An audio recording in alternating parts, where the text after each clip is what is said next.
புரட்டாசி மாதத்தில் ஏன் அசைவம் சாப்பிடக்கூடாது? பொதுவாகவே புரட்டாசி மாதம் வெயிலும் காற்றும் குறைந்து மழை ஆரம்பிக்கும் மாதம். இத்தனை மாதமாக வெயிலால் சூடாகியிருந்த பூமி மழை நீரை ஈர்த்து வெப்பத்தை குறைக்க ஆரம்பிக்கும். அவ்வாறு இருக்கும் பட்சத்தில் சூட்டை கிளப்பிவிடும். இது வெயில் கால வெப்பத்தை காட்டிலும் மோசமானது, கெடுதல் தரக்கூடியது. இந்த நேரத்தில் அசைவம் சாப்பிடுவது உடல் சூட்டை அதிகப்படுத்தும். அதே நேரத்தில் அசைவ உணவில் நாம் சேர்க்கும் மசாலா பொருட்கள் காரத்தை அதிகப்படுத்தும். அதிக வெப்பமான காலத்தில் காரம் நிறைந்த உணவுப் பொருட்களை உண்ணும் பொழுது செரிமானக் கோளாறு மற்றும் வயிற்றுப்போக்கு ஏற்படும். உடல் நலத்தை குறைக்கும். அது மட்டுமன்றி சரிவர பெய்யாத மழை, திடீர் வெப்ப மாறுதல் நோய்க்கிருமிகளை உருவாக்கிவிடும். காய்ச்சல், சளி போன்ற தொந்தரவுகள் அதிகரிக்கும்.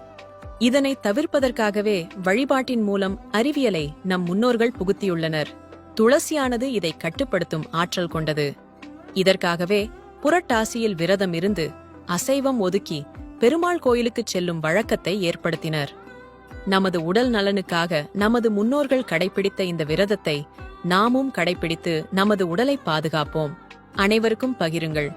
உணவே மருந்து பக்கத்தை ஃபாலோ செய்யுங்கள்.